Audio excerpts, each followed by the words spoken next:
Beneath the smile, a journey through high-functioning anxiety. Today, we're going to talk about something many people carry quietly.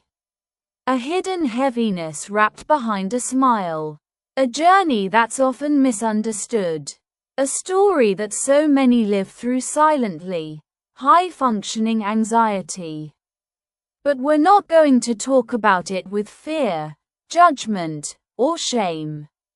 We're going to talk about it with love, with gentleness, with compassion. Because if you're here, you deserve to be seen. You deserve to be understood. And you deserve to feel held. So let's begin this journey, slowly, softly, together. Chapter 1. What they see, and what you feel. From the outside, you may look like someone who has it all together.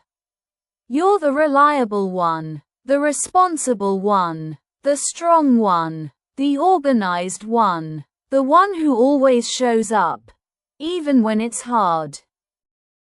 You smile, you laugh, you listen, you help, you care. And people see all of that.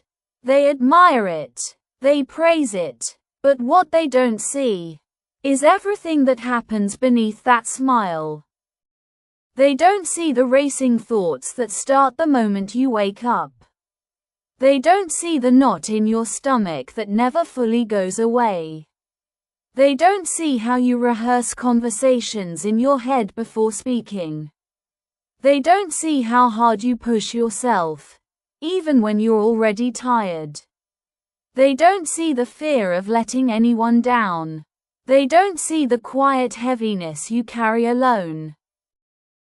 High-functioning anxiety is a mask that looks like stability, but feels like pressure, feels like tension, feels like responsibility you never asked for. You're doing well on the outside, but inside, you're always bracing for impact.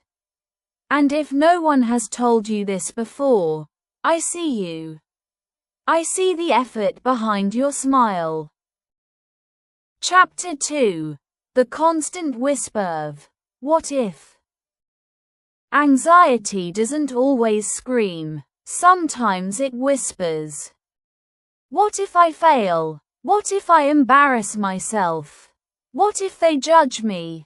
What if I say the wrong thing? What if I'm not enough?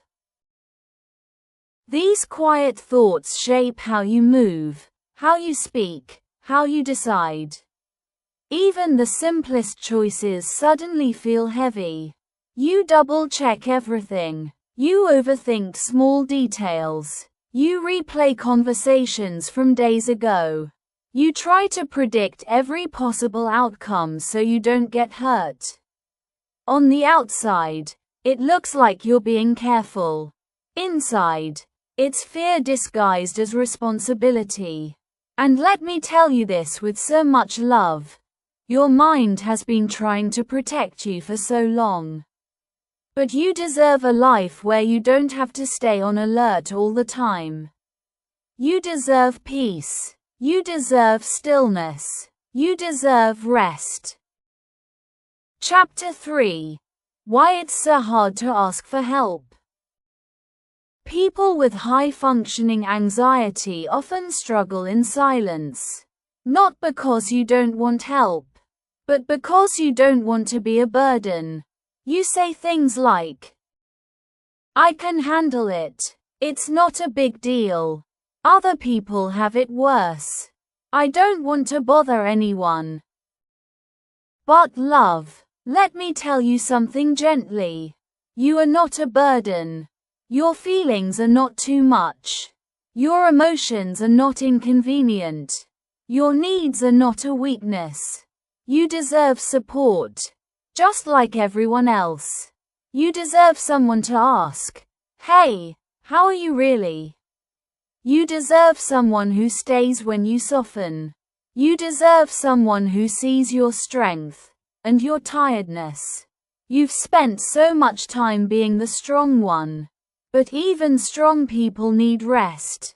Even strong people get overwhelmed.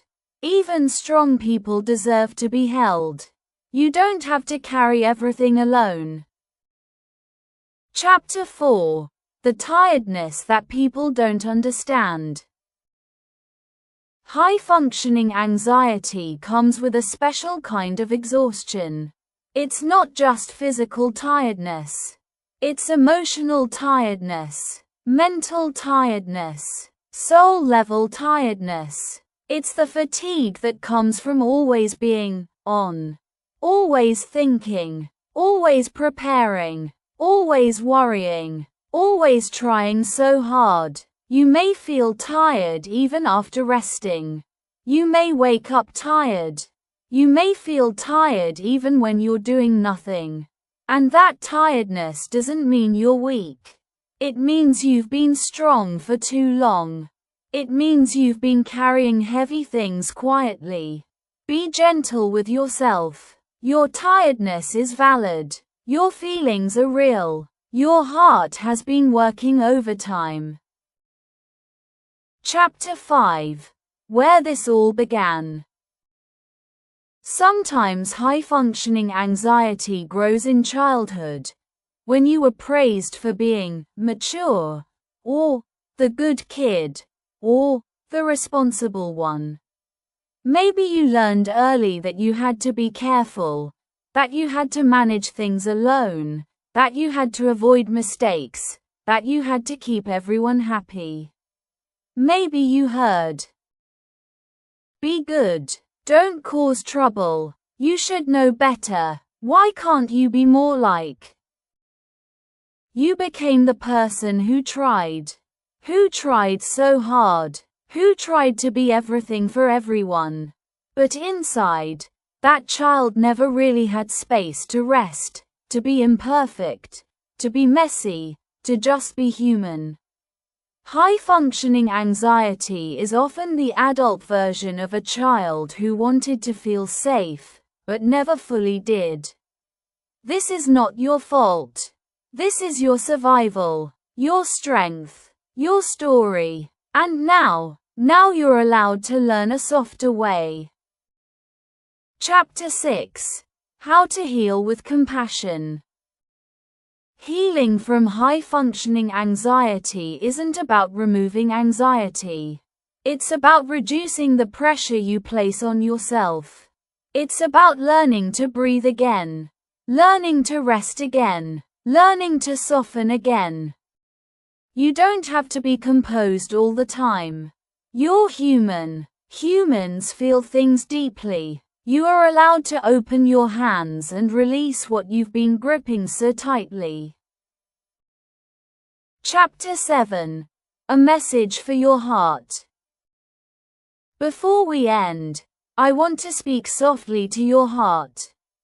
My love, you don't have to pretend you're okay just to make others comfortable. You don't have to hide your shaking hands behind a steady voice. You don't have to smile when you're hurting. You don't have to be strong all the time. You are allowed to be soft. You are allowed to be tired. You are allowed to be human. You are not alone in this journey. Many people carry the same quiet storm, but they carry it silently. You don't have to. Your feelings matter. Your story matters. Your heart matters. And if no one has told you today, let me say it lovingly, you're doing your best.